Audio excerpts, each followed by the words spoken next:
सांसद बनने का मतलब ये नहीं है कि हमारे हाथ में कोई जादू की छड़ी आ गई, हम नाली खड़ंजों के लिए सांसद नहीं बनता। पार्लियामेंट जन दर्शकों बहुत बहुत स्वागत है आप सभी का। आप देख रहे हैं लोकनायक समाचार। आज हमारे गेस्ट हैं हमजा नौमान मसूद, सांसद पुत्र इमरान मसूद साहब के भतीजे हैं और उनके प्रतिनिधि भी हैं और राजनीतिक उत्तराधिकारी भी हैं उनके।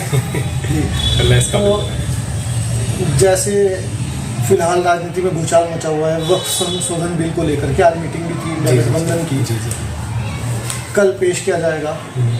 ज़्यादा चांसेस हैं कि पास भी हो जाए। आपकी बात हुई होगी एमपी साहब से, क्या लग रहा है, किस तरह देख रहे हैं? देखिए, आज़ाद भारत के अंदर मैं समझता हूँ कि ऐसा बिल पहली बार पेश किया जा रहा है जो एक समुदाय विशेष के अधिकारों का हनन कर रहा हो लोकतंत्र के मंदिर के अंदर। और इसका सबसे बड़ा जो गुनहगार है, अगर ये पास होता है तो नीतीश कुमार, चंद्रबाबू नायडू, जयंत चौधरी इसके गुनहगार होंगे अगर ये पार्लियामेंट में पास हो जाता है। जो आदमी, जो नेता इस बिल के समर्थन में है, वो खुले तौर पर मुस्लिम विरोधी हैं। उनकी नज़रें हमारी संपत्तियों पर हैं, उनकी नज़रें हमारे इख्तियारों पर, हुकूकों पर हैं। और ऐसे लोगों को मुस्लिम समाज समझेगा। और जो सेकुलर समाज है, जो संविधान में यकीन रखता है, अम्बेडकरवादी लोग हैं, वो ऐसी ताकतों को उखाड़ फेंकने का आने वाले समय में काम करेंगे। जिस तरह से आप कह रहे हैं कि भाई जो सहयोगी दल हैं वो इसके जिम्मेदार होंगे, ठीक, बिल्कुल। वो लोग तो विरोध कर रहे हैं, कौन वो कह रहे हैं, उनके बयान आए हैं, चाहे नायडू, चंद्रबाबू नायडू, बयान कल पता लगेगा ना जी। मुंह में राम बगल में छुरी वाली बात होगी नहीं तो कल पता लगेगा कि आप मुंह पे क्या है और पीछे क्या है। पार्लियामेंट के अंदर से पास होगा ना बिल। इस बिल को पास होने के लिए बहुमत चाहिए। बीजेपी पे बहुमत नहीं है, बहुमत कैसे आएगी? बहुमत तो एमपीज वोट डालेंगे जब भी तो बहुमत आएगी ना। और अगर इनके सांसदों ने वोट डाला तो फिर बीजेपी बहुमत आ गई। नहीं, अगर ये तो वोट डालने की बात है, अगर उसका बायकॉट करेंगे या फिर वहां पर अटेंड नहीं रहे, नहीं, क्यों नहीं करेंगे अटेंड? नहीं, आपके जो कांग्रेस के हैं या फिर जो दूसरे जो सेकुलरिज्म के नाम पर, बिल्कुल। देखिए, सब पार्टियों ने व्हिप जारी करी है। कल सारे नेता, सारे एमपीज पार्लियामेंट में मौजूद रहेंगे। कल तय होगा कि कौन इस देश के संविधान के साथ है और कौन संविधान के खिलाफ है। ये पहली चोट है संविधान पे, जिसकी बात राहुल जी ने चुनाव के अंदर करी थी। ये पहली चोट है। आज हमारा नंबर है, कल किसी और का नंबर होगा। सरकार कह रही है कि इस पे भूमाफियाओं ने और इस तरह के लोगों ने, माफिया किस्म के लोगों ने कब्जा कर रखा है, ठीक है, वक्फ बोर्ड के नाम। बिल्कुल। तो हम उसको बिल्कुल क्रिस्टल क्लियर और ट्रांसपेरेंसी के साथ बिल्कुल करिए, कोई इसमें बुराई नहीं, बिल्कुल करिए, संशोधन लाइए, बिल्कुल करिए। लेकिन आप किसी भी सरकार वक्फ के प्रॉपर्टी के ऊपर कोई भी रैंडम आदमी खड़े होकर क्लेम कर ले ये गवर्नमेंट प्रॉपर्टी है या फिर ये सरकारी ज़मीन पे है और वो है वक्फी ज़मीन, तो फिर उसके स्टेटस खत्म हो जाएगा। उसकी जिम्मेदारी कौन लेगा? डीएम क्यों मालिक होगा? दूसरों को हमारे वक्फ के अंदर क्यों रिप्रेजेंटेशन दिया जा रहा है जब ये राइट हमारा कॉन्स्टिट्यूशन ने प्रोटेक्ट किया था? तो ये तो बात सीधी हो गई ना कि आप हमारे हाथ से लेकर आप खुद रेगुलेट करना चाह रहे हो कि गवर्नमेंट है, वो जो है एडमिनिस्ट्रेटिव लेवल के डीएम जो होता है, एडमिनिस्ट्रेटिव डीएम। माशाल्लाह से डीएम और यहाँ के यूपी के एसडीएम्स के आपने हालात देखे हैं।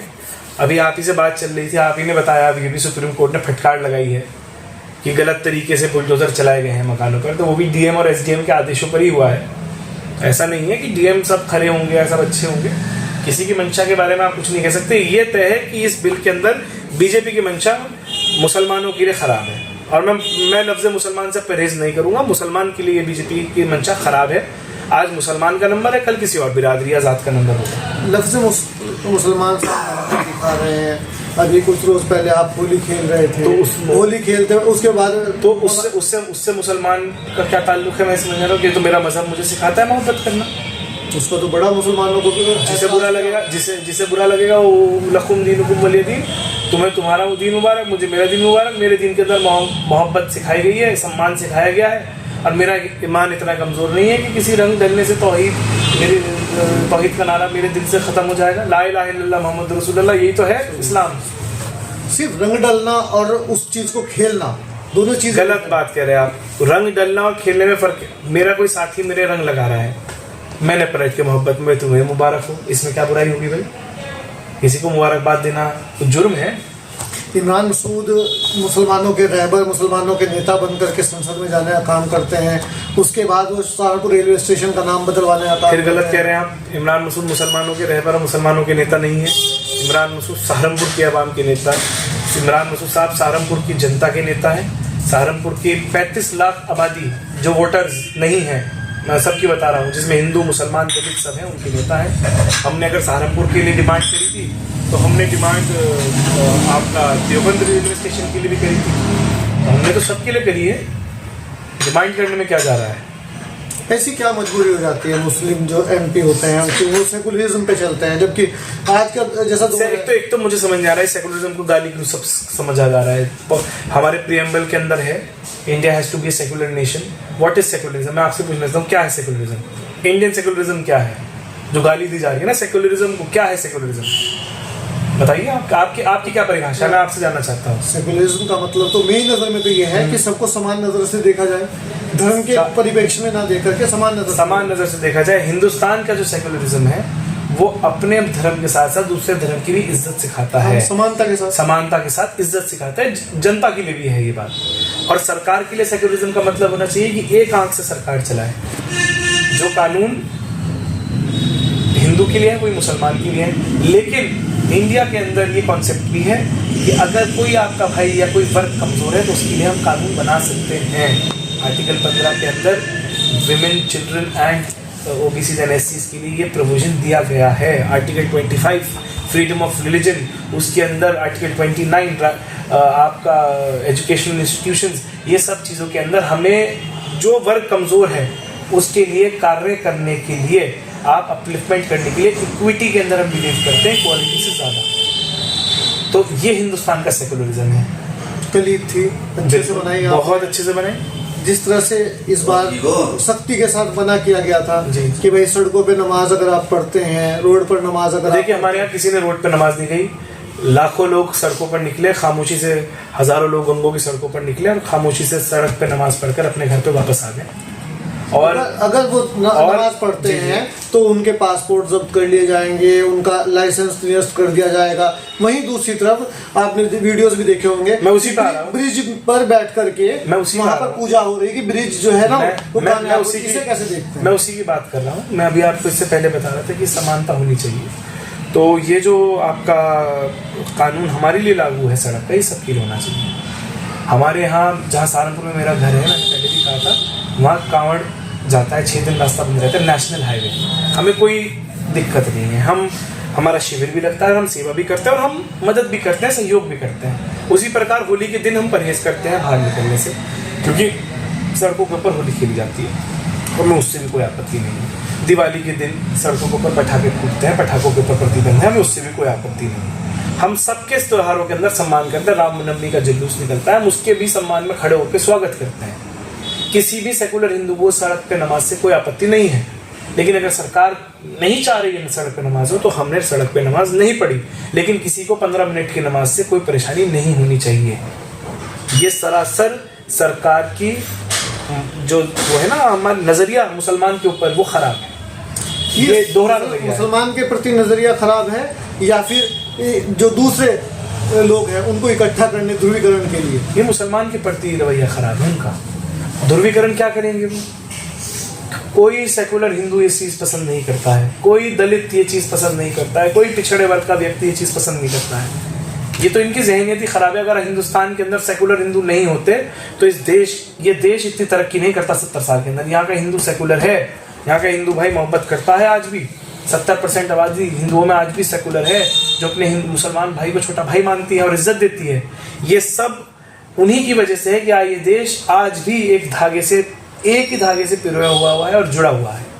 तो मैं समझता हूँ ये मंचा हमारे लिए खराब है। सामने वाले को इकट्ठा कोई होता नहीं है, कोशिश है, प्रयास है उनका, अब देखते हैं कितना कामयाब होते हैं। जिस तरह मुसलमानों ने कल शांतिपूर्वक तरीके से नमाज पढ़ी, उसके बाद वो गए, तो देश के अलग अलग हिस्सों से वीडियोस आई कि उनके ऊपर फूल बरसाए गए, फूल बरसाए गए। मैं तो कह रहा हूँ, बल्कि मैं शुक्रिया अदा करना चाहता हूँ माननीय चंद्रशेखर आज़ाद जी का, उनकी पार्टी का, जो कल वहाँ पर खड़े होकर दलित समाज के लोग थे, भीम आर्मी से जुड़े हुए लोग थे, उन्होंने हमारा स्वागत करा, फूल मालाएं डाली हमारे ऊपर। ये बहुत अच्छी बात है, ये बहुत अच्छी पहल है।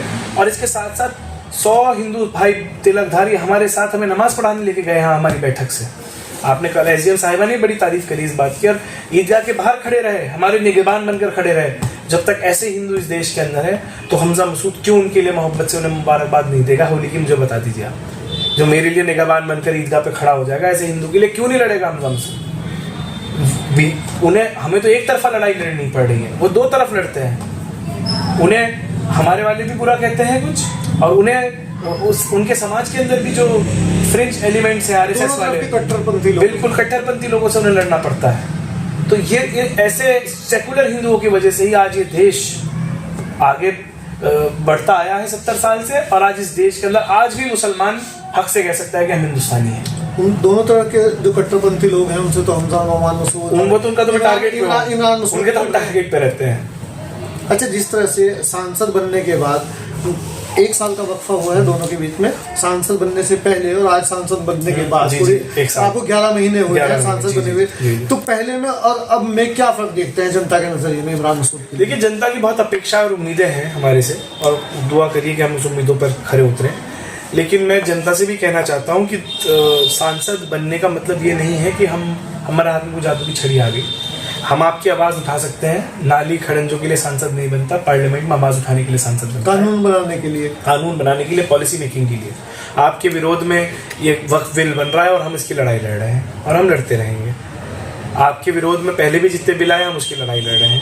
तो आप, क्योंकि कुछ लोग इन्हें भड़काते हैं ना कि ये देखो तुम्हारा खड़ंजा नहीं बना, तुम्हारी नाली नहीं डली, इस सब के लिए लोकल गवर्नमेंट्स हैं, और हम उनसे भी प्रयास करते हैं वो काम करें। तो आप लोगों का जो काम जिसलिए आपने सांसद बनाया वो हम बखूबी करें। सांसद का कोऑर्डिनेशन तो होता है, ऐसा थोड़ी? नहीं, ऐसा कोई कोऑर्डिनेशन नहीं होता जी, मैं सब देख चुका, कोई कोऑर्डिनेशन नहीं होता। इतने लेटर दे रखे हैं नगर निगम को और जिला पंचायत को, अगर उन लेटरों पे काम हो जाए तो शहर के अंदर चकाचौंध हो जाएगा सहारनपुर शहर, इतने लेटर्स देने के बाद भी। आपके काम नहीं होते हैं या फिर वो काम करना नहीं चाहते? वो काम करना नहीं चाहते हैं।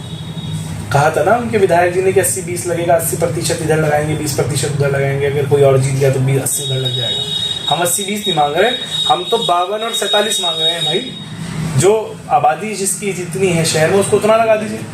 आप तो सिर्फ कोर्ट रोड पे विकास कर रहे हैं, हिंदू इलाके तो और भी होंगे, या सिर्फ कोर्ट रोड पे ही हिंदू इलाका? संख्या गलत, फिर बात बिल्कुल गलत।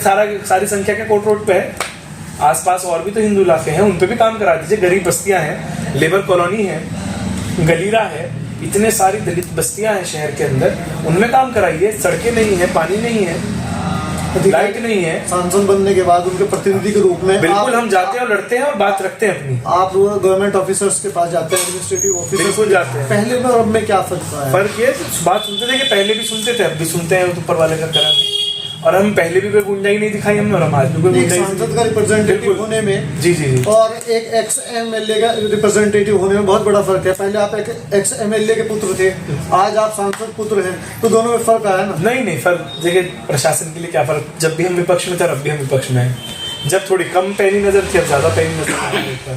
पहले हमारे कामों पर कम तेज नजर रखते थे, अब ज्यादा रखते हैं। लेकिन ये तो ऊपर वाले का करम है कि हम सांसद हो या ना हो, हमारे प्रशासन बात सुनता है। प्रशासन ज़्यादा बेहतर बात है कि इस सहारनपुर जिले की आवाम हमारी बात सुनती है। अगर कोई झगड़ा हो रहा है और हम जाके हिंदू मुसलमान दोनों पक्षों को रोकते हैं तो दोनों रुक जाते हैं। ये हमारी जीत है। आपका गृहनगर कैराना लोकसभा में आता है, कैराना सांसद से बात होती है काम के लिए कि इस तरह की प्रोजेक्ट्स के बारे में या किसी तरह से? मेरी कैराना सांसद से कोई बात नहीं हुई किसी भी, लेकिन हाँ वो अच्छा कर रही है, बहुत बढ़िया बोलती है पार्लियामेंट में, और बहुत ही अच्छा व्यक्तित्व है उनका, और मैं समझता हूँ कि वो हिंदुस्तान के मुस्तकबिल का उभरता हुआ सितारा है, बहुत आगे जाएंगे। नकुड़ विधानसभा से तैयारी हो रही, चर्चाएं हैं बड़ी कि भाई हमजा नौमान मसूद नकुड़ विधानसभा से दावेदार हैं। अभी किसी विधानसभा से कोई दावेदार नहीं है, अभी हम सांसद बने, अभी हम सांसदी पे फोकस कर रहे हैं। चुनाव से पहले देखेंगे, वक्त बताएगा कि कहाँ दावेदारी करेंगे। अच्छा, लेकिन दावेदारी रहेगी? देखिए, चुनाव लड़ेंगे इंशाल्लाह। मेरा चुनाव लड़ने का मतलब है मैं या मेरा परिवार का मतलब है सारे हिंदू मुसलमान साथी, जिसे जनता कहेगी, हमारे वर्कर कहेंगे, चुनाव लड़ेंगे इंशाल्लाह। आगामी विधानसभा चुनाव को लेकर के इंडिया गठबंधन रहेगा नहीं रहेगा, किस तरह से? देखिए, रहना चाहिए, लेकिन इज्जत के साथ रहना चाहिए। इज्जत के साथ रहेगा तो बिल्कुल रहेगा गठबंधन। और ये बात तो मैं और जिले का तो नहीं कह सकता, लेकिन जिला सहारनपुर के अंदर बगैर कांग्रेस पार्टी की समाजवादी पार्टी एक सीट नहीं जीत पाएगी, इतना दावे से मैं कह सकता हूँ। मान सम्मान में कहाँ कमी नजर आई आपको? अखिलेश यादव और राहुल गांधी में तो बड़ा अच्छा कोऑर्डिनेशन है, दोनों एक दूसरे की बात को समझते हैं। काटी कुटले को हाथ ना लगाइयो, घर बार सब तेरा, ये काम नहीं होगा। कहना हमारे नेताजी का कि 17 और 80 नहीं होगा, 17 में 80 में से 17 में दे दी, सम्मानजनक सीट्स मिलेंगी और चुनाव लड़ेंगे मिलकर इंशाल्लाह, ज़रूर लड़ेंगे चुनाव, सब मिलकर लड़ेंगे चुनाव।